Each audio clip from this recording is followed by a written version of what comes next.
നമ്മൾ നോക്കാൻ പോകുന്നത് 9ാം ക്ലാസ് സോഷ്യൽ സയൻസിലെ 4th ചാപ്റ്ററായ distribution of power in Indian constitution എന്ന് പറയുന്ന ചാപ്റ്ററാണ്. അതായത് ഇന്ത്യൻ കോൺസ്റ്റിറ്റ്യൂഷനകത്ത് എങ്ങനെയാണ് പവർ ഡിസ്ട്രിബ്യൂട്ട് ചെയ്തിരിക്കുന്നത് എന്നുള്ളതാണ് നമ്മൾ ഈ ചാപ്റ്ററിൽ ഡീൽ ചെയ്യാൻ പോകുന്നത്.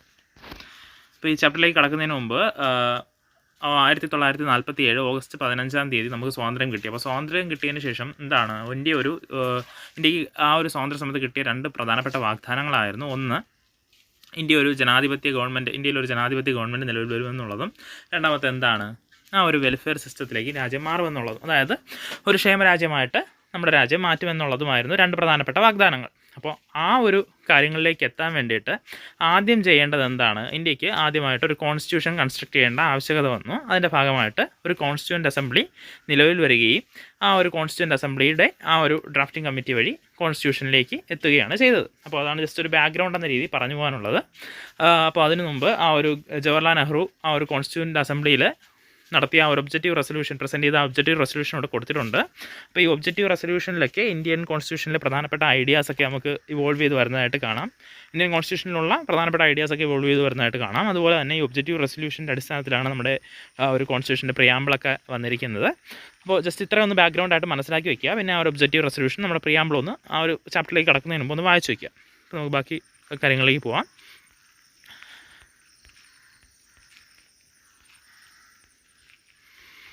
അപ്പോൾ നമുക്ക് ആദ്യം ഫ്യൂച്ചേഴ്സ് ഓഫ് ദ കോൺസ്റ്റിറ്റ്യൂഷൻ, നമ്മുടെ കോൺസ്റ്റിറ്റ്യൂഷൻ്റെ ഫ്യൂച്ചേഴ്സ് എന്തൊക്കെയാണ്, അല്ലെങ്കിൽ ഒരു സവിശേഷതകൾ എന്തൊക്കെയാണെന്നാണ് നമ്മൾ ആദ്യം പഠിക്കാൻ പോകുന്നത്. ഈ ചാപ്റ്ററിൽ നമ്മൾ ആദ്യം പഠിക്കാൻ പോകുന്നത്. ബാക്കിയൊക്കെ ജസ്റ്റ് ഒരു ബാക്ക്ഗ്രൗണ്ട് എന്ന നിലയിൽ കുറച്ച് ഡീറ്റെയിൽസ് അറിഞ്ഞ് വെച്ചിരുന്നാൽ മതി.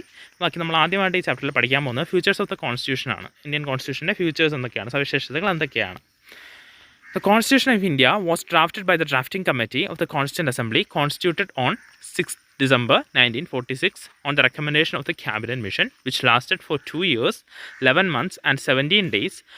From 9th December 1946, the Constitution of India, adopted on 26 November 1949, had 395 articles and 8 schedules and 22 parts. The Constitution of India then that came into force on 26 January 1950 continues to be a living document incorporating changes from time to time. അപ്പോൾ Indian constitution draft ചെയ്യുന്ന ആരാണ്? Drafting കമ്മിറ്റിയാണ്. ആ ഒരു constituent അസംബ്ലിക്ക് കീഴിൽ വരുന്ന drafting കമ്മിറ്റിയാണ് നമ്മുടെ ഭരണഘടന ഡ്രാഫ്റ്റ് ചെയ്തത്. അതായത് കോൺസ്റ്റിറ്റ്യൂഷൻ ഡ്രാഫ്റ്റ് ചെയ്യുന്നത് ഡ്രാഫ്റ്റിംഗ് കമ്മിറ്റിയാണ്. ആ ഒരു കോൺസ്റ്റിറ്റ്യൂവൻ്റ് അസംബ്ലിക്ക് കീഴിൽ വരുന്ന, അല്ലെങ്കിൽ കോൺസ്റ്റിറ്റ്യൂവൻ്റ് അസംബ്ലി കോൺസ്റ്റിറ്റ്യൂട്ട് ചെയ്ത ആ ഒരു ഡ്രാഫ്റ്റിംഗ് കമ്മിറ്റിയാണ് എന്ത് ചെയ്തത്, നമ്മുടെ കോൺസ്റ്റിറ്റ്യൂഷൻ ഡ്രാഫ്റ്റ് ചെയ്തത്. ഏകദേശം 2 വർഷവും 11 മാസവും 17 ദിവസവും എടുത്താണ് ഒരു ഭരണഘടന നിലവിൽ വരുന്നത്. 9 ഡിസംബർ 1946 തുടങ്ങി 2 വർഷവും 11 മാസവും 17 ദിവസവും എടുത്താണ് നമ്മുടെ കോൺസ്റ്റിറ്റ്യൂഷൻ നിർമ്മിച്ചത്. അപ്പോൾ നോക്കുകയാണെങ്കിൽ the Constitution of India was adopted on 26 November 1949. അപ്പോൾ 1949 നവംബർ 26-ാം തീയതിയാണ് നമ്മുടെ ഭരണഘടന എന്ത് ചെയ്യുന്നത്, നമ്മൾ അഡോപ്റ്റ് ചെയ്യുന്നത്. ആ ഒരു അഡോപ്റ്റ് ചെയ്യുന്നത് 26 നവംബർ 1949 നമ്മുടെ കോൺസ്റ്റിറ്റ്യൂഷൻ അത് നിലവിൽ വരുന്നത്, കെയിം ഇൻ ടു ഫോഴ്സ്, ആ ഒരു കോൺസ്റ്റിറ്റ്യൂഷൻ നിലവിൽ വരുന്നത് എന്നാണ് 26 ജാനുവരി 1950 അപ്പോൾ കോൺസ്റ്റിറ്റ്യൂഷൻ അഡോപ്റ്റ് ചെയ്യുന്നത് 26 നവംബർ 1949, കോൺസ്റ്റിറ്റ്യൂഷൻ ഫോഴ്സിൽ വരുന്നത് 26 ജാനുവരി 1950. അപ്പോൾ നമ്മുടെ കോൺസ്റ്റിറ്റ്യൂഷൻ എന്ന് പറയുന്നത് അന്ന് അഡോപ്റ്റ് ചെയ്ത സമയത്ത് ഏകദേശം 22 പാർട്ടുകളിലായി 8 ഷെഡ്യൂൾസും 395 ആർട്ടിക്കിൾസും ഉണ്ടായിരുന്നു. ഇതിനുശേഷം ഒരുപാട് ചേഞ്ചസ് കാലത്തിനനുസരിച്ച് കാലാനുഗതമായിട്ട് ഒരുപാട് മാറ്റങ്ങളും ആവശ്യകതകളും ഒക്കെ വന്നതോടുകൂടി ആ സെക്ഷൻസ് മാറുക, അല്ലെങ്കിൽ ആർട്ടിക്കിൾസ് മാറുകയും അഡീഷൻ ഉണ്ടാവുകയും റിപ്പൽഷൻ ഉണ്ടാവുകയൊക്കെ മാറി ഇപ്പോൾ ചേഞ്ച് ചെയ്ത് ഇപ്പോഴും ഒരു ലിവിങ് ഡോക്യുമെൻ്റ് ആയിട്ട് നിലനിൽക്കുകയാണ് നമ്മുടെ constitution. Many of the ideas upheld by the Indian nationalist movement and mentioned in the objective resolution have become a part of the Constitution. Let us know the features of the Constitution which were prepared after detailed studies and discussion. അപ്പോൾ നമ്മുടെ ദേശീയത movement, Indian nationalist movement ഭാഗമായിട്ട് വന്ന പല ആശയങ്ങളും, ആ ഒരു objective റെസൊല്യൂഷനിലുള്ള പല ആശയങ്ങളും നമ്മുടെ ആ ഒരു കോൺസ്റ്റിറ്റ്യൂഷനിൽ നമുക്ക് കാണാൻ പറ്റും. അതൊക്കെ ജസ്റ്റ് നമുക്ക് നോക്കാം. ഇപ്പോൾ കുറച്ച് ഫ്യൂച്ചേഴ്സാണ് നമ്മുടെ കോൺസ്റ്റിറ്റ്യൂഷൻ്റെ കുറച്ച് ഫ്യൂച്ചേഴ്സാണ് നമ്മൾ അടുത്ത് പഠിക്കാൻ പോകുന്നത്. അപ്പോൾ ആദ്യത്തെ ഫീച്ചർ എന്ന് പറയുന്നത് ദ ലാർജസ്റ്റ് റിട്ടൺ ഡോക്യുമെൻറ്റ്, അല്ലെങ്കിൽ ലാർജസ്റ്റ് റിട്ടൺ കോൺസ്റ്റിറ്റ്യൂഷൻ. ആ ലോകത്തിലെ ഏറ്റവും വലിയ ലിഖിത ഭരണഘടനയാണ് നമ്മുടെ ഭരണഘടന എന്ന് പറയുന്നത്. A comprehensive and extensive document containing 1.5 million words, detail content considering the diversity and vastness of the country. അപ്പോൾ രാജ്യത്തിൻ്റെ ആ ഒരു വലുപ്പവും അതിനകത്തുള്ള ജനങ്ങളുടെ ഡൈവേഴ്സിറ്റിയും ഒക്കെ കണക്കിലെടുത്ത് ഒരു വലിയൊരു ഡോക്യുമെൻ്റാണ് നമ്മുടെ കോൺസ്റ്റിറ്റ്യൂഷൻ എന്ന് പറയുന്നത്. ഏകദേശം 1.5 million വാക്കുകളുള്ള വേർഡ്സ് ഉള്ള ഒരു വലിയൊരു ഡോക്യുമെൻ്റാണ്. ദ ലാർജസ്റ്റ് റിട്ടൺ കോൺസ്റ്റിറ്റ്യൂഷനാണ് നമ്മുടെ കോൺസ്റ്റിറ്റ്യൂഷൻ എന്ന് പറയുന്നത്. ലോകത്ത് തന്നെ ഏറ്റവും വലിയ ലിഖിത ഭരണഘടനയാണ്. ലാർജസ്റ്റ് റിട്ടൺ കോൺസ്റ്റിറ്റ്യൂഷനാണ് നമ്മുടെ കോൺസ്റ്റിറ്റ്യൂഷൻ. അപ്പോൾ അതാണ് ആദ്യത്തെ ഫ്യൂച്ചർ. രണ്ടാമത്തെ ഫ്യൂച്ചർ എന്ന് പറയുന്നത് പാർലമെൻ്ററി ഡെമോക്രസിയാണ്. Parliamentary democracy. Members of the executive are drawn from the legislature and the legislature controls the executive. അപ്പോൾ പാർലമെൻ്ററി ഡെമോക്രസി എന്ന് പറയാൻ കാരണം എന്താണ്? ഒരു എക്സിക്യൂട്ടീവിലെ അംഗങ്ങളെ ലെജിസ്ലേച്ചറിലെ അംഗങ്ങളിൽ നിന്നാണ് തിരഞ്ഞെടുക്കുന്നത്. ലെജിസ്ലേച്ചറിലെ അംഗങ്ങളാണ് തിരഞ്ഞെടുക്കുന്നതെന്നല്ല, ലെജിസ്ലേച്ചറിലെ അംഗങ്ങളിൽ നിന്നാണ് തിരഞ്ഞെടുക്കുന്നത്. അതുപോലെ തന്നെ ലെജിസ്ലേച്ചർ എന്തുണ്ട്? ലെജിസ്ലേച്ചറിന് ആ ഒരു എക്സിക്യൂട്ടീവിൻ്റെ മേലെ ഒരു കൺട്രോളുണ്ട്. അടുത്ത മൂന്നാമത്തെ ഫീച്ചർ എന്ന് പറയുന്നത് റിജിഡ് ആൻഡ് ഫ്ലെക്സിബിൾ സ്ട്രക്ചർ. ഇപ്പോൾ നമ്മുടെ കോൺസ്റ്റിറ്റ്യൂഷൻ റിജിഡുമാണ്, അതേസമയം ഫ്ലെക്സിബിളുമാണ്. അതായത് ഒരേ സമയം അത് സ്ട്രോങ് അല്ലെങ്കിൽ ഒരു റിജിഡ് അങ്ങനെ പെട്ടെന്ന് നമുക്ക് വ്യാഖ്യാനിക്കാൻ പറ്റാത്തതുമാണ്, ഒരു അങ്ങനെ പെട്ടെന്ന് വ്യാഖ്യാനിക്കാൻ പറ്റുന്നതുമാണ്. ആ ഒരേ സമയം തന്നെ റിജിഡുമാണ് ഫ്ലെക്സിബിളുമാണ്. അതാണ് നമ്മുടെ കോൺസ്റ്റിറ്റ്യൂഷൻ്റെ പ്രത്യേകത. നമുക്ക് നോക്കാം. To amend certain provisions special procedures shall be followed but some others can be amended in the ordinary legislative manner. കാരണം എന്താണെന്ന് വെച്ചാൽ ഇപ്പോൾ നമ്മുടെ കോൺസ്റ്റിറ്റ്യൂഷൻ റിജിഡും ഫ്ലെക്സിബിളും ആണെന്ന് പറയാൻ കാരണം എന്താണെന്ന് വെച്ചാൽ ചില പ്രൊവിഷൻസ് അമെൻഡ് ചെയ്യണമെങ്കിൽ എന്ത് ചെയ്യണം? ചില സ്പെഷ്യൽ പ്രൊസീജിയേഴ്സ് ഒരു ഫോളോ ചെയ്തിരിക്കണം. പക്ഷേ ചില പ്രൊവിഷൻസ് അമെൻഡ് ചെയ്യാൻ സാധാരണ ഒരു ലെജിസ്ലേറ്റീവ് മാനറിൽ തന്നെ ഒരു അമെൻഡ് ചെയ്യാൻ സാധിക്കുന്നതാണ്. അതായത് ആ ഒരു കോൺസ്റ്റിറ്റ്യൂഷനിൽ തന്നെ ചില പ്രൊവിഷൻസ് അമെൻഡ് ചെയ്യണമെങ്കിൽ അല്ലെങ്കിൽ അതിനകത്ത് ചേഞ്ചസ് വരുത്തണമെങ്കിൽ, ആ നമ്മുടെ ഭരണഘടനയിലെ ചില പ്രൊവിഷൻസ് ചില ഭാഗങ്ങൾ ചേഞ്ച് ചെയ്യണമെങ്കിൽ എന്ത് ചെയ്യണം? അത് ഒരു സ്പെഷ്യൽ പ്രൊസീജിയേഴ്സൊക്കെ പാലിച്ച് മാത്രമേ അത് ചേഞ്ച് ചെയ്യാൻ പറ്റത്തുള്ളൂ. അതുകൊണ്ട് നമുക്കത് മനസ്സിലാക്കാം. അവിടെ ഒരു റിജിഡ് ഫീച്ചർ ഉണ്ട്, അല്ലെങ്കിൽ ഭയങ്കര റിജിഡാണ് അത് ചേഞ്ച് ചെയ്യാനായിട്ട്. അല്ലെങ്കിൽ ഭയങ്കര ഒരു കുറേ സ്പെഷ്യൽ പ്രൊസീജിയേഴ്സ് പാലിച്ച് കുറേ ഒരു സ്പെഷ്യൽ ക്രൈറ്റീരിയാസ് പാലിച്ച് മാത്രമേ അത് അമെൻഡ് ചെയ്യാൻ പറ്റുള്ളൂ. ഇനി മറ്റു ചില പ്രൊവിഷൻസ് എന്ന് പറയുന്നത് അതൊരു സാധാരണഗതിയിൽ എളുപ്പത്തിൽ തന്നെ അമെൻഡ് ചെയ്യാൻ പറ്റുന്നതാണ്. അപ്പോൾ അവിടെ എന്താണ്? ഒരു ഫ്ലെക്സിബിലിറ്റിയാണ് നമ്മൾ കാണുന്നത്. അപ്പോൾ ഒരേ സമയം റിജിഡും ആണ്, ഒരേ സമയം ഫ്ലെക്സിബിളും ആണ് നമ്മുടെ ഒരു കോൺസ്റ്റിറ്റ്യൂഷൻ എന്ന് പറയുന്നത്. അടുത്ത ഫീച്ചർ എന്ന് പറയുന്നത് fundamental rights and fundamental duties. ഇപ്പോൾ നമ്മുടെ കോൺസ്റ്റിറ്റ്യൂഷനിൽ എന്തുണ്ട്? ഫണ്ടമെൻ്റൽ റൈറ്റ്സും ഉണ്ട്, ഫണ്ടമെൻ്റൽ ഡ്യൂട്ടീസും ഉണ്ട്. Fundamental rights guaranteed by the state to every citizen. Fundamental rights എന്ന് പറയുന്നത് ആ ഒരു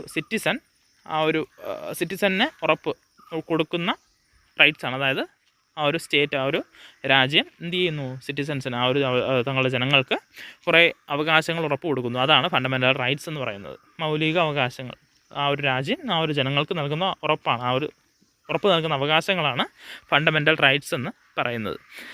അടുത്ത ഫണ്ടമെൻ്റൽ ഡ്യൂട്ടീസ് എന്ന് പറയുമ്പോൾ responsibilities of citizens towards A state and society. അപ്പോൾ ഫണ്ടമെൻ്റൽ ഡ്യൂട്ടീസ് എന്ന് പറയുന്നത് എന്താണ്? ആ ഒരു ജനതയ്ക്ക് തങ്ങളുടെ രാജ്യത്തിനോടും തങ്ങളുടെ സമൂഹത്തിനോടൊക്കെയുള്ള ചെയ്യേണ്ട റെസ്പോൺസിബിലിറ്റീസാണ് ഫണ്ടമെൻ്റൽ ഡ്യൂട്ടീസ് എന്ന് പറയുന്നത്. അപ്പോൾ കോൺസ്റ്റിറ്റ്യൂഷനിൽ തന്നെ ഫണ്ടമെൻ്റൽ റൈറ്റ്സും പറയുന്നുണ്ട്, ഫണ്ടമെൻ്റൽ ഡ്യൂട്ടീസും പറയുന്നുണ്ട്. ഫണ്ടമെൻ്റൽ റൈറ്റ്സ് എന്ന് പറയുന്നത് ആ ഒരു സ്റ്റേറ്റ് അല്ലെങ്കിൽ ആ ഒരു രാജ്യം ജനങ്ങൾക്ക് നൽകുന്ന അവകാശങ്ങളാണ് ഫണ്ടമെൻ്റൽ റൈറ്റ്സ് എന്ന് പറയുന്നത്. ഫണ്ടമെൻ്റൽ ഡ്യൂട്ടീസ് എന്ന് പറയുമ്പോൾ ആ ഒരു ജനങ്ങൾ തങ്ങളുടെ രാജ്യത്തോടും സമൂഹത്തോടും ഒക്കെ ചെയ്യേണ്ട കർത്തവ്യങ്ങളാണ്, അവരുടെ റെസ്പോൺസിബിലിറ്റീസാണ് ഫണ്ടമെൻ്റൽ ഡ്യൂട്ടീസ് എന്ന് പറയുന്നത്. അടുത്തത് DPSP ആണ്, directive principles of state policy. The direction given to the state for the socio economic development of the nation. ഇപ്പോൾ DPSP എന്ന് പറയുമ്പോൾ directive principles of state policy എന്ന് പറയുന്നത് എന്താണ്? ആ ഒരു സ്റ്റേറ്റിന് കൊടുക്കുന്ന ഡയറക്ഷൻസ് ആണ്. ആ ഒരു സോഷ്യോ എക്കണോമിക് ഡെവലപ്മെൻറ്റ്, ആ ഒരു രാജ്യത്തിൻ്റെ ഡെവലപ്മെൻറ്റ് എങ്ങനെ ചെയ്യണം, എന്തൊക്കെയാണ് എന്നൊക്കെ ഉള്ളൊരു പ്രിൻസിപ്പിൾസാണ്, അല്ലെങ്കിൽ ഒരു ഐഡിയാസാണ്, കൊടുക്കുന്ന ഐഡിയാസാണ് DPSP എന്ന് പറയുന്നത്. അത് നമ്മുടെ കോൺസ്റ്റിറ്റ്യൂഷനിലുണ്ട്. അടുത്തത് ബൈക്യാമറൽ ലെജിസ്ലേച്ചറാണ്. Bicameral legislature. ഇപ്പോൾ നമ്മൾ നോക്കിക്കഴിഞ്ഞാൽ നമ്മുടെ പാർലമെൻറ്റിൽ ലോക്സഭയുണ്ട്, രാജ്യസഭയുണ്ട്. അപ്പോൾ lower house which represent the whole people and upper house which represents the state for a second thought in legislation. അപ്പോൾ നമ്മുടെ രാജ്യത്തുണ്ട് ബൈക്യാമറൽ ലെജിസ്ലേഷനാണ്. അതായത് ലോവർ ഹൗസ്, ആ ഒരു ലോക്സഭ എന്ന് പറയുന്നത് ജനങ്ങളെ മൊത്തം റെപ്രസെൻറ്റ് ചെയ്യുന്ന ഹൗസാണ്. മറിച്ച് ആ ഒരു അപ്പർ ഹൗസ്, അതായത് എന്താണ് രാജ്യസഭ എന്ന് പറയുന്നത് എന്താണ്? സ്റ്റേറ്റ്സിനെ റെപ്രസെൻറ്റ് ചെയ്യുന്ന ഒരു ഹൗസാണ്. അപ്പോൾ ഇതൊരു സെക്കൻഡ് തോട്ടിന് ആ ഒരു രണ്ട് തരത്തിലുള്ള ബൈക്യാമറൽ ലെജിസ്ലേഷൻ നമ്മുടെ രാജ്യത്ത് നിലവിലുണ്ട്. പറയുന്നത് federalism with a strong central government ആണ്. Division of powers between the central and states. However the constitution enshrines some special powers to that give the center an upper hand. അപ്പോൾ നമ്മുടെ constitution നോക്കുകയാണെങ്കിൽ അതെന്താണ്, federalism with a strong central government ആണ്. കാരണം എന്താണെന്ന് വെച്ചാൽ division of power ഉണ്ട്. Federalism എന്ന് പറയാൻ അറിയാലോ, ഡിവിഷൻ ഓഫ് പവർ ആണ്. സെൻട്രലും സ്റ്റേറ്റ്സും തമ്മിലുള്ള ഡിവിഷൻ ഓഫ് പവർ ആണ് ഫെഡറലിസം എന്ന് പറയുന്നത്. അപ്പോൾ നമ്മുടെ കോൺസ്റ്റിറ്റ്യൂഷനിൽ ആ ഒരു ഡിവിഷൻ ഓഫ് പവർ ഉണ്ട്. പക്ഷേ കോൺസ്റ്റിറ്റ്യൂഷൻ എന്ത് ചെയ്യുന്നുണ്ട്, ചില സ്പെഷ്യൽ പവേഴ്സ് ആ ഒരു സെൻട്രലിന് കൊടുക്കുന്നുണ്ട്. അതുവഴി അതിനൊരു മേജർ ഹാൻഡ് അല്ലെങ്കിൽ അപ്പർ ഹാൻഡ് കിട്ടുന്നുമുണ്ട്. അപ്പോൾ നമ്മുടെ കോൺസ്റ്റിറ്റ്യൂഷൻ എന്ന് പറയുന്നത് federalism with a strong central government ആണ്. അടുത്ത ഫ്യൂച്ചർ എന്ന് പറയുന്നത് an independent and impartial judiciary. അപ്പോൾ അടുത്ത ഫ്യൂച്ചർ എന്താണ്, ഒരു ഇൻഡിപെൻഡൻ്റ് ആയിട്ടും ഇംപാർഷ്യലായിട്ടും പ്രവർത്തിക്കുന്ന ജുഡീഷ്യറിയാണ്.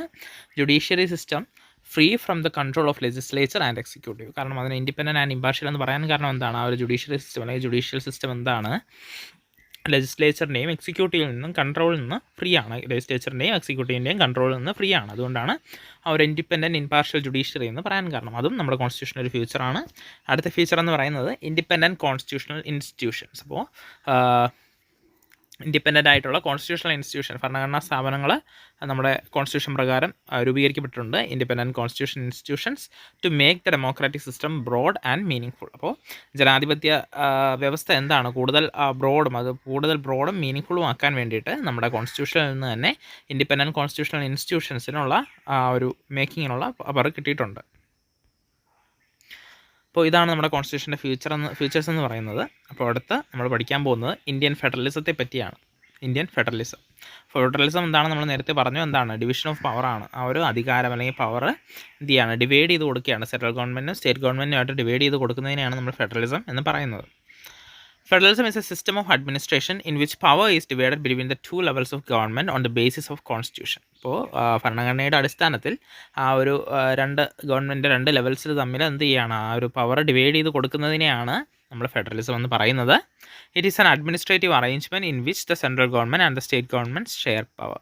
അപ്പോൾ അതൊരു അഡ്മിനിസ്ട്രേറ്റീവ് അറേഞ്ച്മെൻ്റ് ആണ്. ആ അറേഞ്ച്മെൻറ്റ് വഴിയാണ് എന്ത് ചെയ്യുന്നത്, സെൻട്രൽ ഗവൺമെൻറ്റും സ്റ്റേറ്റ് ഗവൺമെൻറ്റും തമ്മിലുള്ള പവർ ഷെയർ ചെയ്യപ്പെടുന്നത്. അല്ലെങ്കിൽ സെൻട്രൽ ഗവൺമെൻറ് സ്റ്റേറ്റ് ഗവൺമെൻറ് തമ്മിൽ പവർ ഷെയറിങ് നടക്കുന്നത് ഈ ഒരു ഫെഡറലിസത്തിൻ്റെ കാരണം കൊണ്ടാണ്. അല്ലെങ്കിൽ ആ ഒരു ഷെയറിങ്ങിനെയാണ് നമ്മൾ ഫെഡറലിസം എന്ന് പറയുന്നത്. The basic feature of federalism are considered to be written and rigid constitution, division of powers and independent judiciary. അപ്പോൾ ഒരു ഫെഡറലിസത്തിൻ്റെ തന്നെ അടിസ്ഥാനപരമായിട്ടൊരു കാണുന്ന ഫ്യൂച്ചേഴ്സ് എന്തൊക്കെയാണ്, റിട്ടൺ ആൻഡ് റിജിഡ് കോൺസ്റ്റിറ്റ്യൂഷൻ കാണും, ഡിവിഷൻ ഓഫ് പവേഴ്സ് കാണും, ആ അധികാരം ആ ഒരു വിഭജിച്ച് കൊടുക്കുന്ന ആ ഒരു ഡിവിഷൻ ഓഫ് പവേഴ്സ് കാണും, പിന്നെ ഇൻഡിപെൻഡൻറ്റ് ജുഡീഷ്യറിയും കാണും. അപ്പോൾ നമ്മുടെ ആ ഒരു പാർട്ട് 1 ആ ഒരു ഫസ്റ്റ് ആർട്ടിക്കിൾ ഇവിടെ കൊടുത്തിട്ടുണ്ട്, ജസ്റ്റ് ഒന്ന് റീഡ് ചെയ്ത് നോക്കുക. Name and territory of the union, India that is Bharat shall be union of States എന്നാണ് പറയുന്നത്. അപ്പോൾ ആർട്ടിക്കിൾ 1 തന്നെ പറയുന്നത് എന്താണ്, ആ ഒരു കോൺസ്റ്റിറ്റ്യൂഷൻ പ്രകാരം India that is Bharat shall be union of States എന്നാണ് പറയുന്നത്. അതായത് ഫെഡറൽ സ്റ്റേറ്റ് എന്നല്ല പറയുന്നത്, കോൺസ്റ്റിറ്റ്യൂഷനിലെ ഫെഡറൽ സ്റ്റേറ്റ് എന്ന് മെൻഷൻ ചെയ്യുന്നില്ല, പകരം എന്താണ്, യൂണിയൻ ഓഫ് സ്റ്റേറ്റ്സ് എന്നാണ് പറയുന്നത്. ഒരു സ്റ്റേറ്റ്സിൻ്റെ യൂണിയൻ എന്നാണ് പറയുന്നത്. അപ്പോൾ ആ ഒരു ഇന്ത്യൻ ഫെഡറലിസത്തിൻ്റെ ഫീച്ചേഴ്സ് പറയാം. കാരണം ഫെഡറലിസത്തിനായിട്ട് നമ്മൾ കമ്പയർ ചെയ്ത് നോക്കുമ്പോൾ അതേപോലെ സ്ട്രിക്റ്റ് ആയിട്ട് ഫെഡറൽ പവേഴ്സ് അല്ല, അല്ലെങ്കിൽ ഫെഡറൽ ഫീച്ചേഴ്സ് അല്ല നമ്മുടെ കോൺസ്റ്റിറ്റ്യൂഷനിൽ കാണുന്നത്. നേരത്തെ നമ്മൾ ആ ഒരു ഫീച്ചർ പഠിച്ചിട്ടുണ്ടായിരുന്നു. ഫെഡറലിസം ഇത് എന്താണ്, സ്ട്രോങ് സെൻട്രൽ ഗവൺമെൻറ് ആണ് പറഞ്ഞിരിക്കുന്നത്. അപ്പോൾ കംപ്ലീറ്റ് ആയിട്ടൊരു ഫെഡറൽ ആണെന്ന് നമുക്ക് പറയാൻ പറ്റില്ല. അപ്പോൾ അതിൻ്റെ ഫീച്ചേഴ്സ് എന്താണെന്ന് നമുക്ക് നോക്കാം. ഇന്ത്യൻ ഫെഡറലിസത്തിൻ്റെ ഫീച്ചേഴ്സ് എന്താണെന്ന് നമുക്ക് നോക്കാം. ആദ്യത്തെ ഫീച്ചർ എന്ന് പറയുന്നത് A common constitution for the central and the states. അപ്പോൾ ആദ്യത്തെ ഫീച്ചർ എന്താണ്, ഇന്ത്യൻ ഫെഡറലിസത്തിൻ്റെ ആദ്യത്തെ ഫീച്ചർ എന്ന് പറയുന്നത് സെൻട്രലിനും സ്റ്റേറ്റ്സിനും കോമൺ ആയിട്ടൊരു കോൺസ്റ്റിറ്റ്യൂഷനേ ഉള്ളൂ. അപ്പോൾ നമ്മൾ നോക്കുകയാണെങ്കിൽ രാജ്യത്തിനും നമ്മുടെ സംസ്ഥാനത്തിനും കേരളത്തിനും എന്താണ്, ഒരു കോൺസ്റ്റിറ്റ്യൂഷൻ അല്ലേ ഉള്ളൂ. രാജ്യത്തിനായാലും കേരളത്തിനായാലും ഒരു കോൺസ്റ്റിറ്റ്യൂഷനേ ഉള്ളൂ. നമ്മുടെ സ്റ്റേറ്റ് ആയാലും ഒരു കോൺസ്റ്റിറ്റ്യൂഷനേ ഉള്ളൂ. അപ്പോൾ ഇന്ത്യൻ കോൺസ്റ്റിറ്റ്യൂഷൻ എന്ന് പറയുന്ന ഒരു കോൺസ്റ്റിറ്റ്യൂഷനേ ഉള്ളൂ. അതുപോലെ തന്നെ A common constitution for the central and the States, അതാണ് നമ്മുടെ ഇന്ത്യൻ ഫെഡറലിസത്തിൻ്റെ ആദ്യ ഫീച്ചർ എന്ന് പറയുന്നത്. അപ്പോൾ ഒരു കോമൺ കോൺസ്റ്റിറ്റ്യൂഷനേ ഉള്ളൂ, സെൻട്രലിനായാലും സ്റ്റേറ്റിനായാലും ഒരു കോമൺ കോൺസ്റ്റിറ്റ്യൂഷനേ ഉള്ളൂ. രണ്ടാമത്തെ ഫീച്ചർ എന്താണ്, സോവറിനിറ്റി ഓഫ് ദ കോൺസ്റ്റിറ്റ്യൂഷൻ. ആ ഒരു പരമാധികാരം ആരിൽ നിക്ഷിപ്തമാണ്, ആ ഒരു ഭരണഘടനയിൽ നിക്ഷിപ്തമാണ്. അതുകൊണ്ടാണ് രണ്ടാമത്തെ ഇന്ത്യൻ ഫെഡറലിസത്തിൻ്റെ ഫ്യൂച്ചർ എന്ന് പറയുന്നത്. ഒരു സോവറൻ അല്ലാതെ ഒരു വ്യക്തിയിൽ നിക്ഷിപ്തമല്ല, പകരം ഭരണഘടനയിൽ നിക്ഷിപ്തമാണ്. അതുകൊണ്ടാണ് സോവറിനിറ്റി ഓഫ് ദ കോൺസ്റ്റിറ്റ്യൂഷൻ എന്ന് പറയുന്നത്. അതും ഇന്ത്യൻ ഫെഡറലിസത്തിൻ്റെ ഒരു ഫ്യൂച്ചറാണ്. മൂന്നാമത് സിംഗിൾ സിറ്റിസൺഷിപ്പാണ്. അപ്പോൾ മൂന്നാമത്തെ ഫ്യൂച്ചർ എന്താണ്, നമുക്ക് ഇന്ത്യൻ സിറ്റിസൺ ആണെന്നുള്ള ഒരു ഐഡൻറ്റിറ്റി മാത്രമേ ഉള്ളൂ. ഇപ്പോൾ നമുക്ക് ഇന്ത്യൻ സിറ്റിസൺ ആണെന്നുള്ള സിറ്റിസൺഷിപ്പ് മാത്രമേ നമുക്കുള്ളൂ. നമുക്ക് ഓരോ സംസ്ഥാനത്തിനും പ്രത്യേകമായിട്ട് സിറ്റിസൺഷിപ്പ് ഇല്ല. അപ്പോൾ അതും ഇന്ത്യൻ ഫെഡറലിസത്തിൻ്റെ ഒരു ഫ്യൂച്ചറാണ്. മറ്റ് ഫെഡറൽ രാജ്യങ്ങളിലേക്ക് പോയി കഴിഞ്ഞാൽ എന്തുണ്ട്, ഡ്യുവൽ സിറ്റിസൺഷിപ്പ് ഉണ്ട്. ആ ഒരു സംസ്ഥാനത്തും അതുപോലെ തന്നെ ആ രാജ്യത്തും ഉള്ള സിറ്റിസൺഷിപ്സ് ഉണ്ട്. പക്ഷേ നമ്മുടെ രാജ്യത്ത് സിംഗിൾ സിറ്റിസൺഷിപ്പ് മാത്രമേ ഉള്ളൂ. അതായത് ഇന്ത്യൻ സിറ്റിസൺ എന്ന് പറയുന്ന ഒരു സിറ്റിസൺഷിപ്പ് മാത്രമേ ഉള്ളൂ. അടുത്ത ഫ്യൂച്ചർ എന്ന് പറയുന്നത് the central has an upper hand in the powers to amend the constitution. അടുത്ത ഫ്യൂച്ചർ എന്ന് പറയുന്നത് എന്താണ്? ആ ഒരു ഭരണഘടന കോമൺ കോൺസ്റ്റിറ്റ്യൂഷനാണ് രാജ്യത്തിന്, സംസ്ഥാനത്തിന് കോമൺ കോൺസ്റ്റിറ്റ്യൂഷൻ ആണെങ്കിലും എന്താണ് ആ ഒരു കോൺസ്റ്റിറ്റ്യൂഷൻ അമെൻഡ് ചെയ്യുന്നതിൽ ഒരു അപ്പർ ഹാൻഡ് ആർക്കാണ്? സെൻട്രലിലാണ്. അടുത്ത് ബൈ ക്യാമറൽ ലെജിസ്ലേച്ചർ. നമ്മൾ നേരത്തെ പറഞ്ഞതാണ്, ലോക്സഭ രാജ്യസഭ നമ്മുടെ സെൻട്രൽ ലെവലിലുള്ളതുപോലെ ബൈ ക്യാമറൽ ലെജിസ്ലേച്ചറാണ് ഒരു ഇന്ത്യൻ ഫെഡറലിസത്തിൻ്റെ മറ്റൊരു പ്രധാനപ്പെട്ട ഫ്യൂച്ചർ എന്ന് പറയുന്നത്. Division of powers between the state central and the states. അപ്പോൾ ഡിവിഷൻ ഓഫ് പവേഴ്സ്, ആ ഒരു സംസ്ഥാനവും കേന്ദ്രവും തമ്മിൽ എന്തുണ്ട്? ആ ഒരു ഡിവിഷൻ ഓഫ് പവർ ഉണ്ട്. In the division of powers more subjects and key powers are with the central. അപ്പോൾ ആ ഒരു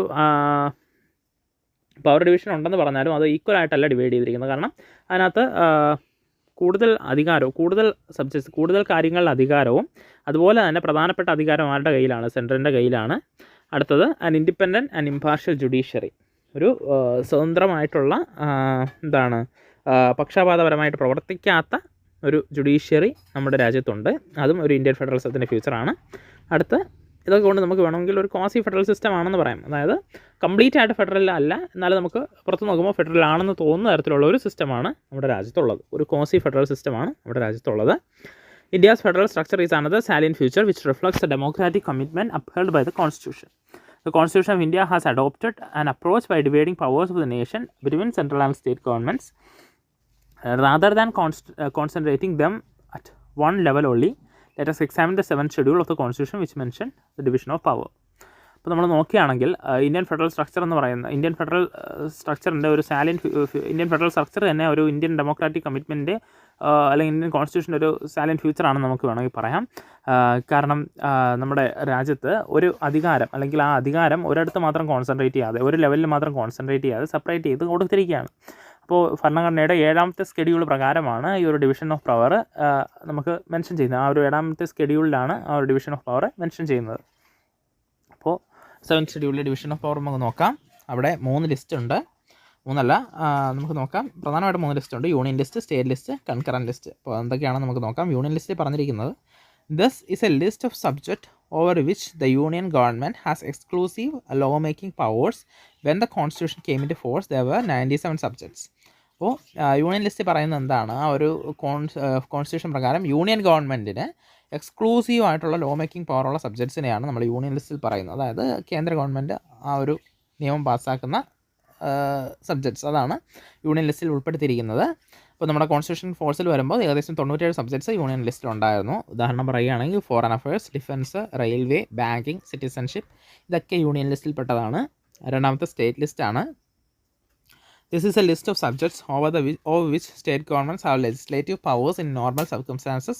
Initially it had 66 subjects. അപ്പോൾ സ്റ്റേറ്റ് ലിസ്റ്റിൽ പെടുന്നത് എന്താണെന്ന് വെച്ചാൽ സ്റ്റേറ്റ് ഗവൺമെൻറ്റിന് അധികാരങ്ങളുള്ള, ലെജിസ്ലേറ്റീവ് പവേഴ്സ് ഉള്ള, സാധാരണഗതിയിൽ സ്റ്റേറ്റ് ഗവൺമെൻറ് ലെജിസ്ലേറ്റീവ് പവേഴ്സ് ഉള്ള ആ ഒരു സബ്ജക്ട്സിനെയാണ് നമ്മൾ സ്റ്റേറ്റ് ലിസ്റ്റിൽ ഉൾപ്പെടുത്തിയിരിക്കുന്നത്.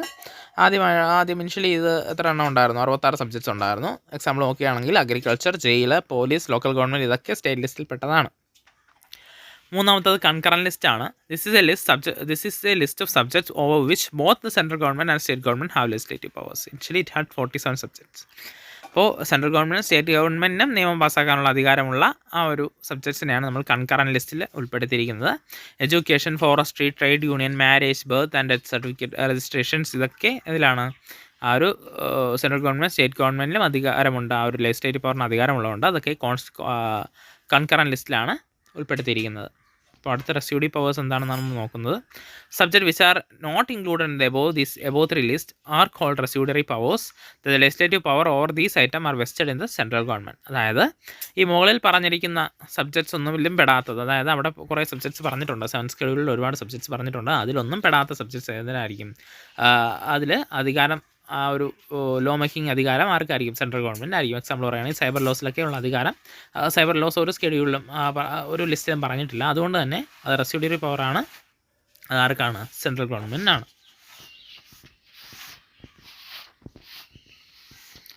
അടുത്ത സെപ്പറേഷൻ ഓഫ് പവർ എന്താണെന്ന് നമുക്ക് നോക്കാം.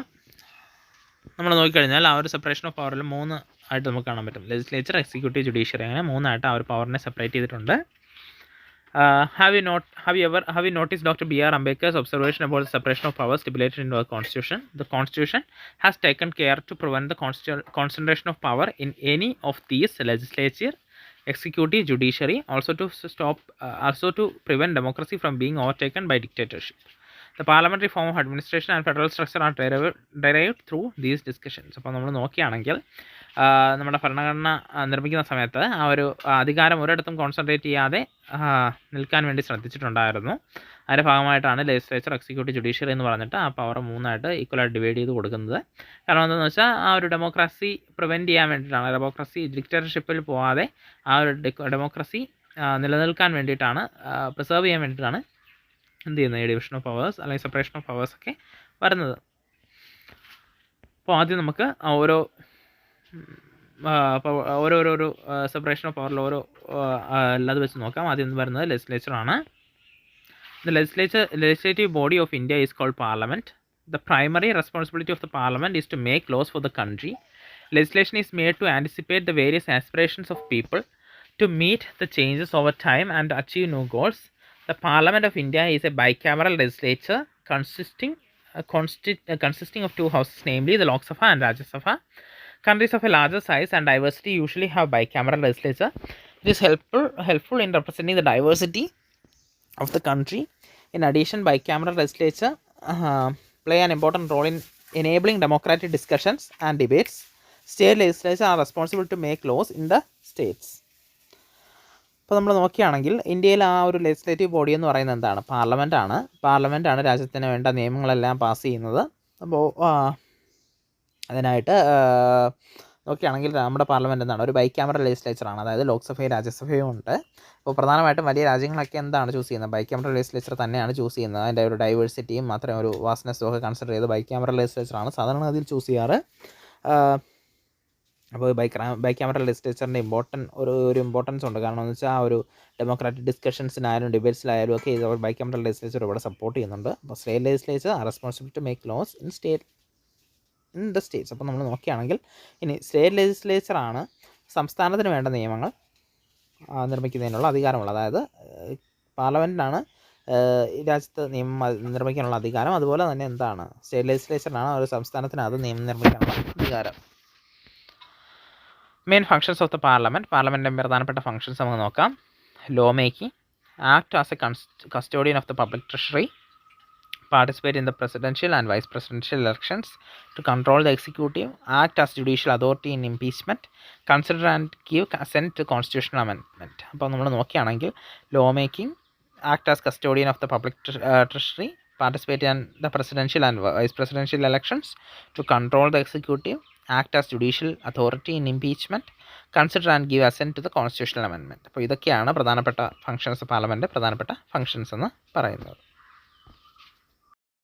Lok Sabha. The Lok Sabha is the lower house of the parliament. Members of the Lok Sabha are elected directly by the people on a majority system. Indian citizens who have completed 25 years of age are eligible to contest in Lok Sabha elections. The term of Lok Sabha is 5 years. The maximum strength of Lok Sabha is 550, but at present there are 543 members in the Lok Sabha. The formation and existence of governments is possible on the basis of the majority in Lok Sabha. When a party or coalition fails to form government, or the ruling party or its coalition loses its majority, the country goes to general election. The Lok Sabha is chaired by the speaker. It has more powers than the Rajya Sabha on financial matters. The money bills and no confidence motion are presented in the Lok Sabha. അപ്പോൾ നമ്മൾ നോക്കുകയാണെങ്കിൽ ലോക്സഭ ആണ് parliament lower house എന്ന് പറയുന്നത്. അതായത് ജനങ്ങളിൽ നിന്ന് തന്നെ എലക്ട് ചെയ്യുന്ന, മെജോറിറ്റിയുടെ അടിസ്ഥാനത്തിൽ എലക്ട് ചെയ്യുന്നവരാണ്. 25 വയസ്സ് പൂർത്തിയായ ഒരു ഇന്ത്യൻ സിറ്റിസണിനും ലോക്സഭ ഇലക്ഷന് കോൺടെസ്റ്റ് ചെയ്യാൻ പറ്റും. ലോക്സഭയുടെ കാലാവധി എന്ന് പറയുന്നത് 5 വർഷമാണ്. ലോക്സഭയുടെ മാക്സിമം സ്ട്രെങ്ത് 550 ആണ്. പക്ഷേ ഇപ്പോൾ 543 അംഗങ്ങളാണ് ലോക്സഭയിലുള്ളത്. ആ ഒരു ലോക്സഭയിൽ മെജോറിറ്റി കിട്ടുന്ന ആ ഒരു പാർട്ടി അല്ലെങ്കിൽ കോയാലിഷൻ്റെ അടിസ്ഥാനത്തിലാണ് ആര് ഭരിക്കും അല്ലെങ്കിൽ എന്നൊക്കെയുള്ള ഗവൺമെൻറ് ആരുടെ ഗവൺമെൻറ് ഫോം ചെയ്യുമെന്നൊക്കെ ഉള്ളത് തീരുമാനിക്കുന്നത്. ഒരു പക്ഷേ ഈ ഒരു മെജോറിറ്റി നഷ്ടപ്പെടുകയോ ആ ഒരു കോയാലിഷൻ ഫോളോ ചെയ്യുകയോ ചെയ്യുകയാണെങ്കിൽ എന്ത് ചെയ്യും, രാജ്യം ഒരു ജനറൽ ഇലക്ഷനെ നേരിടേണ്ടി വരും. ഈ ലോക്സഭയെ ചെയർ ചെയ്യുന്ന സ്പീക്കറാണ്. രാജ്യസഭയേക്കാൾ ഫിനാൻഷ്യൽ മാറ്റേഴ്സ് കുറച്ചുകൂടെ പവർ ആർക്കുണ്ട്, ലോക്സഭയ്ക്കുണ്ട്. മണി ബില്ലും നോ കോൺഫിഡൻസ് മോഷൻ, അതായത് അവിശ്വാസ പ്രമേയമൊക്കെ പാസ്സാകുന്നത് അല്ലെങ്കിൽ പ്രസൻറ്റ് ചെയ്യുന്നത് എവിടെയാണ്, ലോക്സഭയിലാണ്. രാജ്യസഭ അടുത്ത് എന്താണെന്ന് നോക്കാം. The Rajya Sabha is the upper house of the parliament. It is a house in which representation is given to the states in proportion to their population. Members of the Rajya Sabha are elected by elected members of the state legislature assemblies. Indian citizens who have completed 30 years of age are eligible to contest in Rajya Sabha. Rajya Sabha is a permanent house. The term of office of its members is 6 years. 1/3 of its members retired every 2 years, and elections are held to fill these vacancies. Rajya Sabha is chaired by the Vice President. The maximum strength of Rajya Sabha is 250. Of these, 238 are elected, and the remaining 12 are nominated by the President. It is from the Rajya Sabha the proceedings to remove Vice President begins. The Rajya Sabha is vested with the power to mandate the Parliament to create new All India services. അപ്പോൾ നമ്മൾ നോക്കുകയാണെങ്കിൽ രാജ്യസഭയാണ് upper house എന്ന് പറയുന്നത്. അതായത് പോപ്പുലേഷൻ്റെ അടിസ്ഥാനത്തിൽ ഓരോ സ്റ്റേറ്റിനും വിധിച്ചു കൊടുത്തിരിക്കുന്ന ഒരു സീറ്റുകളിലാണ് രാജ്യസഭയിൽ വരുന്നത്. അപ്പോൾ ജനങ്ങളല്ല രാജ്യസഭയിലേക്ക് വോട്ട് ചെയ്യുന്ന ആ ഒരു ജനങ്ങളിൽ നിന്ന് തിരഞ്ഞെടുക്കപ്പെട്ട അംഗങ്ങളാണ് രാജ്യസഭയിലേക്ക് ആളുകളെ ചൂസ് ചെയ്യുന്നത്. 30 വയസ്സ് പൂർത്തിയായ ഇന്ത്യൻ സിറ്റിസണിന് രാജ്യസഭാ അംഗമാകാം. പിന്നെന്താണ്, രാജ്യസഭ ഒരു പെർമനൻറ്റ് ഹൗസാണ്. അതായത് ഓരോ അംഗത്തിൻ്റെ കാലാവധി 6 വർഷമാണ്.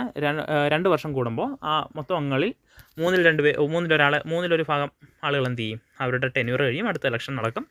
രാജ്യസഭ അതുകൊണ്ടാണ് ഒരു സ്ഥിരം സഭ എന്ന് പറയുന്നത്. അതായത് എപ്പോഴും ആ ഒരു സഭ നിലനിൽക്കും. രാജ്യസഭയുടെ മാക്സിമം അംഗങ്ങൾ 250 238 തിരഞ്ഞെടുക്കപ്പെട്ട അംഗങ്ങളും 12 പ്രസിഡന്റ് നോമിനേറ്റ് ചെയ്യുന്ന അംഗങ്ങളും, അങ്ങനെ 250 അംഗങ്ങളാണ്. വൈസ് പ്രസിഡൻ്റാണ് രാജ്യസഭയുടെ ചെയർ ഹോൾഡ് ചെയ്യുന്നത്, അല്ലെങ്കിൽ ചെയർ ചെയ്യുന്ന ആരാണ്, വൈസ് പ്രസിഡൻ്റാണ്. വൈസ് പ്രസിഡൻറ്റിനെ പുറത്താക്കുന്ന ആ ഒരു പ്രൊസീഡിങ്സ് ഒക്കെ തുടങ്ങേണ്ടത് രാജ്യസഭയിൽ നിന്നാണ്. ഓൾ ഇന്ത്യ സർവീസൊക്കെ പുതിയ ഓൾ ഇന്ത്യ സർവീസൊക്കെ ഫോം ചെയ്യാനുള്ള ചുമതലയൊക്കെ ആർക്കാണ്, രാജ്യസഭയ്ക്കാണ്. ഇനി legislation in India. The power to make laws in India is vested in the Parliament. There are several procedures as mandated by the government, by the Constitution, and formed is due course as well. In the legislative process, law making is not just a technical process but also a political process. The laws are the government's response to public opinion from various corners of the society. Legislation is often enacted as part of fulfillment of the election promises and to facilitate the process of administration. When the cabinet gives the approval for legislation, the draft of the law, that is the bill, is prepared by the officials under the supervision and instructions of the ministry concerned. അപ്പോൾ എന്താണ്, നമ്മുടെ രാജ്യത്ത് നിയമങ്ങൾ പാസ്സാക്കാനുള്ള അധികാരം പാർലമെൻറ്റിൽ നിക്ഷിപ്തമാണ്. Parliament തന്നെ പാർലമെൻറ്റാണ് ആ legislative പ്രോസസ്സൊക്കെ ചെയ്യുന്നത്. ലോ മേക്കിംഗ് എന്ന് പറയുന്ന ഒരു ടെക്നിക്കൽ പ്രോസസ്സ് മാത്രമല്ല, അതൊരു പൊളിറ്റിക്കൽ പ്രോസസ്സാണ്. പല സമയത്തും എന്താണ്, ഗവൺമെൻറ് നൽകുന്ന ഇലക്ഷൻ സമയത്ത് നൽകുന്ന പ്രോമിസസ് പാലിക്കുന്നതായിട്ടും അല്ലെങ്കിൽ ആ ഒരു അഡ്മിനിസ്ട്രേഷൻ ഫെസിലിറ്റേറ്റ് ചെയ്യാനും ഒക്കെ എന്ത് ചെയ്യുന്നുണ്ട്, ലോ മേക്കിംഗ് നടത്തുന്നുണ്ട്. ഇപ്പോൾ ഒരു ക്യാബിനറ്റ് ലോ മേക്കിങ്ങിനുള്ള അപ്രൂവൽ തന്നു കഴിഞ്ഞാൽ അതിൻ്റെ ഡ്രാഫ്റ്റ് എന്ത് ചെയ്യണം, ക്രിയേറ്റ് ചെയ്യും, അതെന്ത് ചെയ്യും വേണം, പാർലമെൻറ്റിൽ പാസ്സാക്കുകയും വേണം, അല്ലെങ്കിൽ സബ്മിറ്റ് ചെയ്യുകയും വേണം. There are various types of bills in a legislative system. Bill is presented by the ministers is called government bill, while a bill introduced by a member of parliament who is not a minister is called private bill.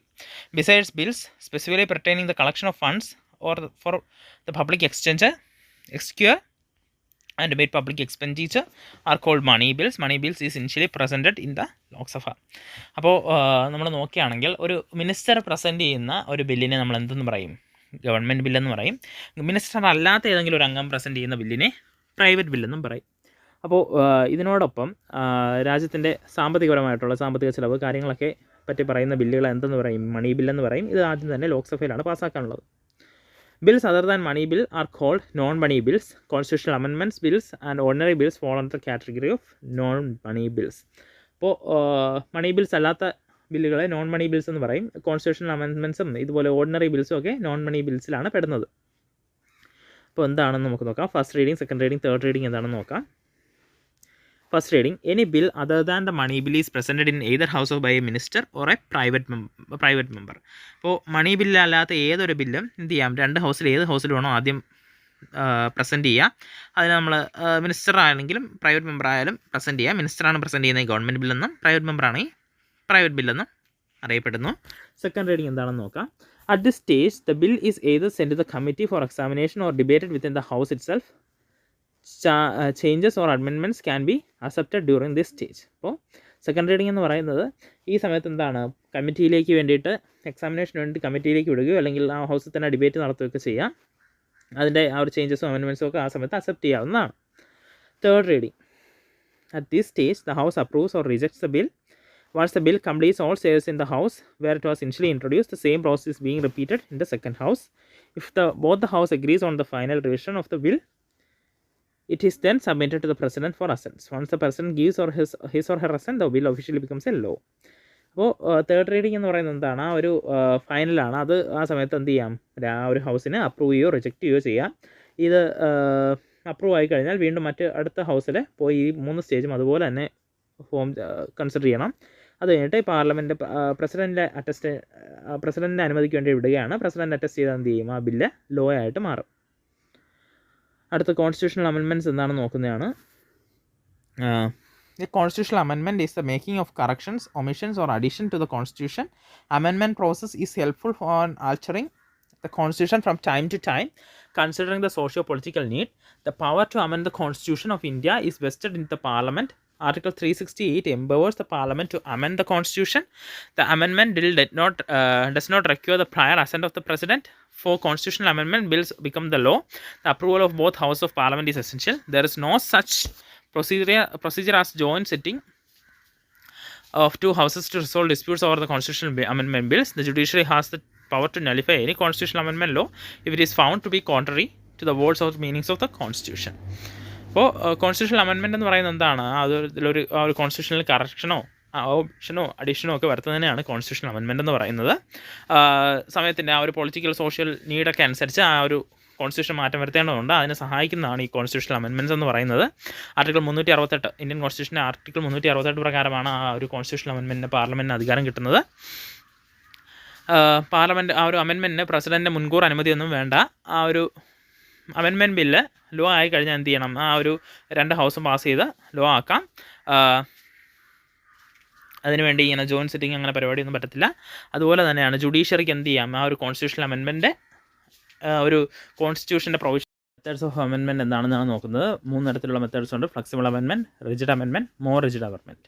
ഇപ്പോൾ flexible amendment എന്താണെന്ന് വെച്ചാൽ certain provisions of the constitution of India can be amended by the parliament with simple majority through the procedure similar to ordinary legislation. അതായത് simple മെജോറിറ്റിയോട് കൂടി parliament പാസ്സാക്കാൻ പറ്റുന്ന അമെൻമെൻറ്റ്സിനെയാണ് flexible amendments എന്ന് പറയുന്നത്. അതായത് name of the States, boundaries, citizenship, ഇതൊക്കെ simple മെജോറിറ്റിയിൽ parliament ഒരു ordinary bill പാസ്സാക്കുന്നത് കണക്ക് ഓർഡിനറി ലെജിസ്ലേഷൻ കണക്ക് തന്നെ അമെൻഡ് ചെയ്യാൻ പറ്റുന്നതുകൊണ്ട് ഇതിൻ്റെ ഫ്ലെക്സിബിൾ അമെൻമെൻറ്റ് എന്ന് പറയുന്നു. റിജിഡ് അമെൻമെൻറ്റ് എന്ന് പറയുമ്പോൾ a special majority of both the houses of the parliament is required to makes amendments in certain important provisions. Fundamental rights, DPSP പോലുള്ള മേഖലകളിൽ സ്പെഷ്യൽ മെജോറിറ്റി ഉണ്ടെങ്കിൽ മാത്രമേ, 2 ഹൗസിലും സ്പെഷ്യൽ മെജോറിറ്റി ഉണ്ടെങ്കിൽ മാത്രമേ അമെൻഡ് ചെയ്യാൻ പറ്റത്തുള്ളൂ. ഇതിനെയാണ് നമ്മളെന്ന് പറയുന്നത് റിജിഡ് അമെൻമെൻറ്റ് എന്ന് പറയുന്നത്. അടുത്ത മൂന്നാമത്തത് മോർ റിജിഡ് അമെൻമെൻറ്റ് ആണ്. Some very crucial provisions can be amended only with the special majority of both houses of the parliament along with the approval of not less than half of the state. Examples are divisions of powers between center and state, representation of the people act, etc. അപ്പോൾ സ്റ്റേറ്റിൻ ആ ഒരു ചില വളരെ ക്രൂഷ്യലായ പോയിൻറ്റ്സിൽ എന്ത് ചെയ്യാൻ പറ്റും, special മെജോറിറ്റിയും അതുപോലെ തന്നെ ആ ഒരു സ്റ്റേറ്റ്സിൻ്റെ പകുതിയിൽ കൂടുതൽ സ്റ്റേറ്റ്സിൻ്റെ അനുമതി ഉണ്ടെങ്കിൽ മാത്രമേ അമെൻഡ് ചെയ്യാൻ പറ്റുള്ളൂ. ഇതിനെയാണ് നമ്മൾ എന്തെന്ന് പറയുന്നത്, മോർ റിജിഡ് അമെൻമെൻറ്റ് എന്ന് പറയുന്നത്. എക്സാമ്പിൾ പറയുകയാണെങ്കിൽ division of power, central state തമ്മിലുള്ള division of power, representation of the people act, ഇതൊക്കെ എന്ത് ചെയ്യണം, ആ ഒരു മോർ റിജിഡ് അമെൻമെൻറ്റ് ആണ് നമുക്ക് വേണമെങ്കിൽ പറയാം. എക്സിക്യൂട്ടീവ്, അടുത്ത് നമ്മൾ എക്സിക്യൂട്ടീവിനെ പറ്റിയാണ് പഠിക്കാൻ പോകുന്നത്. The executive is a branch of the government which is responsible to the implementation of administration of laws and policies. It consists of the president, the vice president and the cabinet headed by the prime minister. Although the powers of the executive are vested with the president under the provisions of the constitution, it can be exercised by the council of ministers headed by the prime minister. അപ്പോൾ executive എന്ന് പറയുന്ന ഒരു government ഒരു ബ്രാഞ്ചാണ്.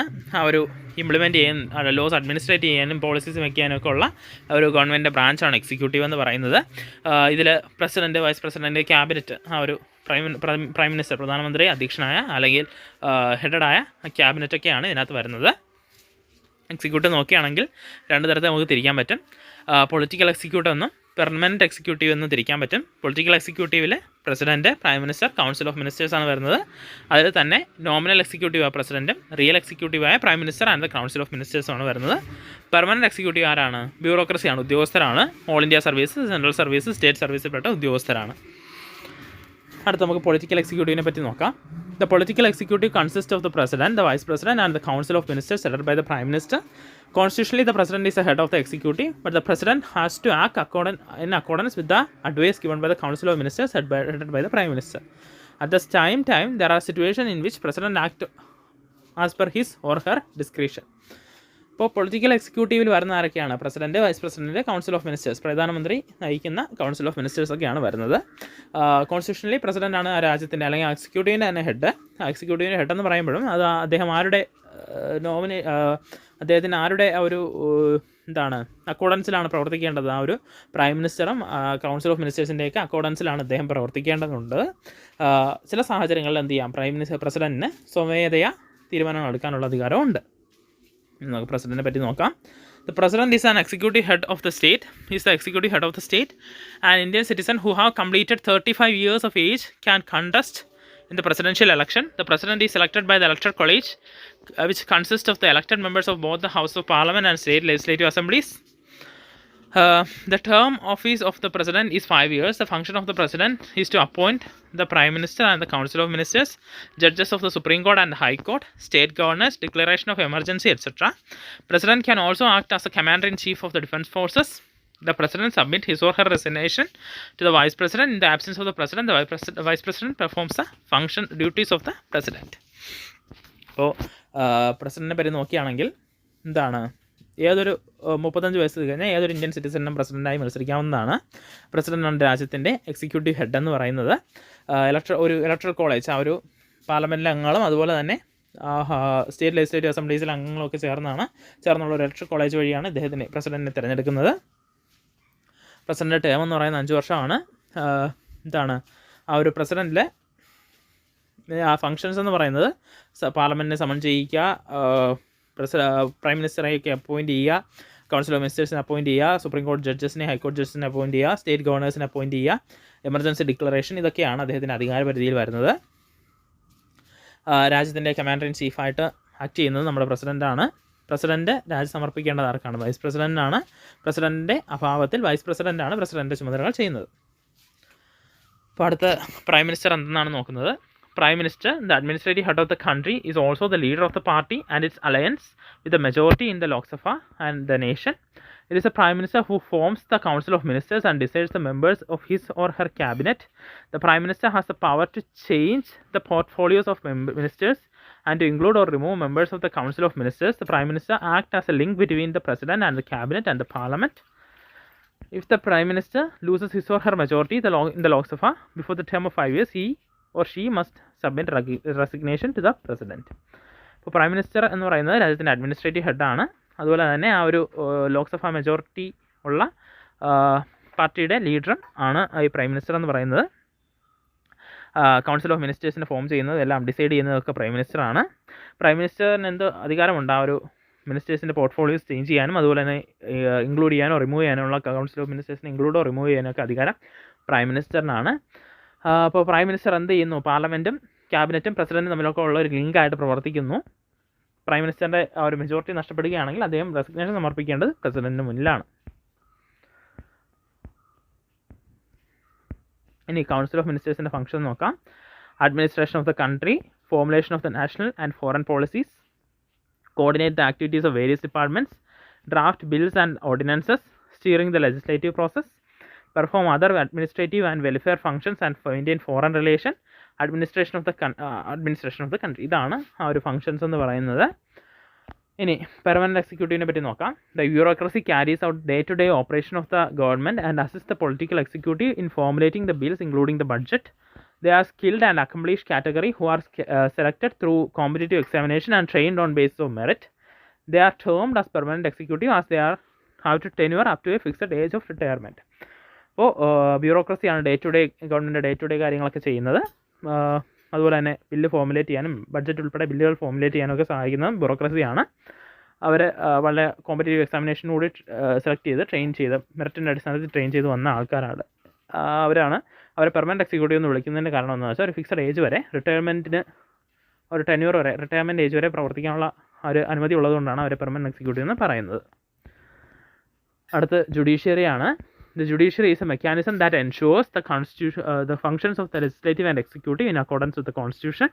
Along with protecting the rights of the citizen, it protects the constitutional values. Therefore, the judiciary is known as the protector of the Constitution. An independent and impartial judiciary is essential for the efficient democratic system. ഇപ്പോൾ judiciary എന്ത് ചെയ്യാണ്? ആ ഒരു legislative executive ഒക്കെ constitution accordance ആണ് പ്രവർത്തിക്കുന്നതെന്ന് ഉറപ്പുവരുത്തുന്ന ജുഡീഷ്യറിയാണ്. ജനങ്ങളുടെ സിറ്റിസൺസിൻ്റെ റൈറ്റ് പ്രൊട്ടക്റ്റ് ചെയ്യുന്നത്, കോൺസ്റ്റിറ്റ്യൂഷൻ വാല്യൂസൊക്കെ പ്രൊട്ടക്റ്റ് ചെയ്യുന്ന ജുഡീഷ്യറിയാണ്. അതുകൊണ്ട് തന്നെ കോൺസ്റ്റിറ്റ്യൂഷൻ പ്രൊട്ടക്ടർ എന്നറിയപ്പെടുന്നത് ജുഡീഷ്യറിയാണ്. ഒരു ഡെമോക്രാറ്റിക് സിസ്റ്റം എഫക്റ്റീവായിട്ട് നിലനിർത്തുന്നവരാണ് ഇമ്പാർഷ്യലും ഇൻഡിപെൻഡൻറ്റുമായ നമ്മുടെ ജുഡീഷ്യറിയാണ്. അപ്പോൾ അതിൻ്റെ ഭാഗമായിട്ട് സുപ്രീം കോർട്ട് എന്താണെന്ന് നോക്കാം. The supreme court came into existence on 28 January 1950.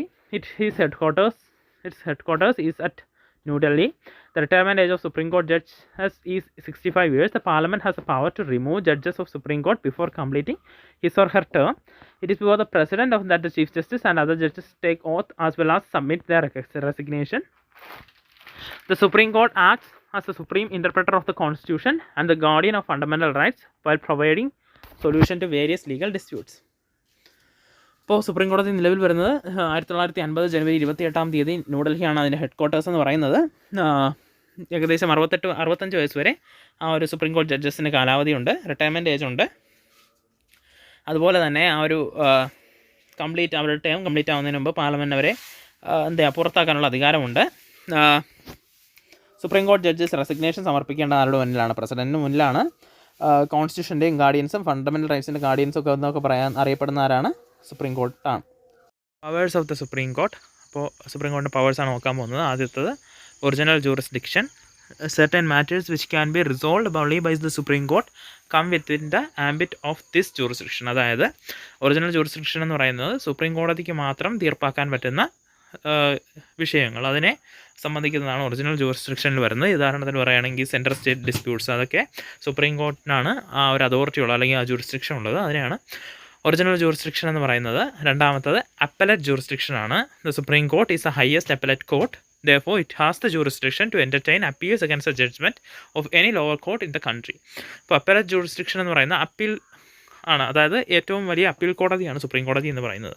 അപ്പോൾ ലോവർ കോർട്ട്സിൻ്റെ ഡിസിഷനെതിരെയുള്ള ജഡ്ജ്മെൻറ്റിനെതിരെയുള്ള അപ്പീൽസ് എല്ലാം എവിടെയാണ് വരുന്നത്? സുപ്രീം കോർട്ടിലേക്ക് വരും.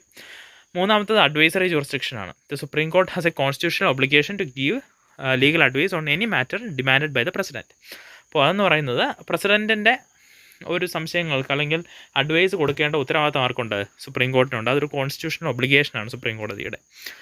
അടുത്തത് റിറ്റ് ജൂറിസ്ഡിക്ഷൻ ആണ്. The supreme court has a power to issue special orders in the form of writs for the protection of fundamental rights when they are violated. അതായത് fundamental rights violate ചെയ്യപ്പെടുകയാണെങ്കിൽ അതിനുമേൽ writ jurisdiction ആർക്കാണ്? Supreme കോടതിക്കുണ്ട്. അടുത്ത judicial review ആണ്. Judiciary is the most powerful force in carrying out its role as the guardian of the constitution with its judicial review. അപ്പോൾ judicial റിവ്യൂയുടെ വഴി ആ ഒരു കോൺസ്റ്റിറ്റ്യൂഷനെ തന്നെ ഗാർഡിയനായിട്ട് പ്രവർത്തിക്കുന്ന ആരാണ്? സുപ്രീം കോടതിയാണ്. അപ്പോൾ ഇതൊക്കെയാണ് അതിൻ്റെ പവേഴ്സ് എന്ന് പറയുന്നത്. അടുത്ത ചെക്സ് ആൻഡ് ബാലൻസസ് ആണ് നോക്കുന്നത്. Constitutionally the power of government are divided into 3 branches: legislature, executive and judicial. However, our constitution has taken care to ensure reasonable mutual control, coordination and balance in the exercise of power among them. അപ്പോൾ നമ്മൾ പറഞ്ഞിട്ടുണ്ട് നമ്മുടെ ആ ഒരു power എങ്ങനെയാണ് divide ചെയ്തിരിക്കുന്നത്? 3ആയിട്ട് divide ചെയ്ത് കൊടുത്തിരിക്കുകയാണ്: ലെജിസ്ലേച്ചർ, എക്സിക്യൂട്ടീവ്, ജുഡീഷ്യറി. അപ്പോൾ അതിൽ തന്നെ ആ ഒരു കണക്ഷനുണ്ട്.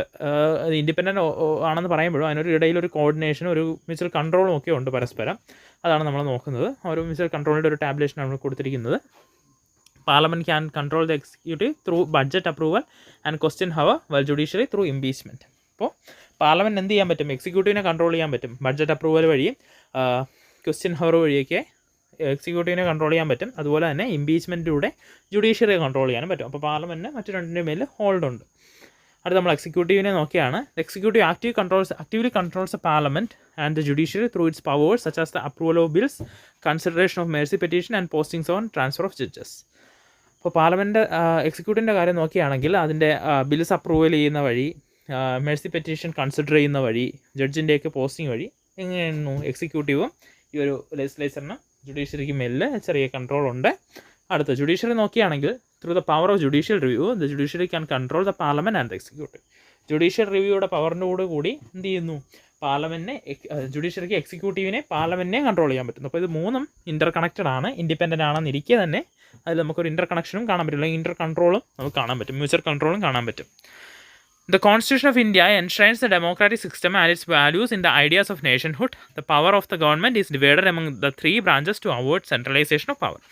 അപ്പോൾ എന്താണ് നമ്മുടെ ഭരണഘടന പ്രകാരം ഇതിങ്ങനെ മൂന്നായിട്ട് തിരിച്ചു കൊടുക്കുന്നത് എന്തിനാണ്? ആ ഒരു സെൻട്രലൈസേഷൻ ഓഫ് പവർ ഇല്ലാതാവാൻ വേണ്ടിയിട്ടാണ്, അല്ലെങ്കിൽ ഭരണ കേന്ദ്രീകരണം ഇല്ലാതാവാൻ വേണ്ടിയിട്ടാണ്. ഓട്ടോക്രസിയിലേക്ക്, ഡിക്റ്റേറ്റർഷിപ്പിലേക്കൊന്നും പോവാതെ ഡെമോക്രസി ആയി തന്നെ നിലനിൽക്കാൻ വേണ്ടിയിട്ടാണ് നമ്മളിങ്ങനെ പവർ ഡിവൈഡ് കൊടുത്തിരിക്കുന്നത്. Through the branches of government, our nation is implementing efforts to systemize ideas and aspirations of the freedom struggle and the values and visions set forth by the Constitution. അപ്പോൾ ഇതിലൂടെ എന്ത് ചെയ്യുന്നു? നമ്മുടെ ആ ഒരു സ്വാതന്ത്ര്യ struggle, ആ ഒരു സമരങ്ങളിലൊക്കെ ഉള്ള ആശയങ്ങളും അതുപോലെ തന്നെ ആ ഒരു നമ്മുടെ കോൺസ്റ്റിറ്റ്യൂഷൻ്റെ ആ ഒരു വാല്യൂസും വിഷനും ഒക്കെ ഉറപ്പിക്കുന്നു. അപ്പോൾ ഇതാണ് നമ്മുടെ ചാപ്റ്റർ. Thank you.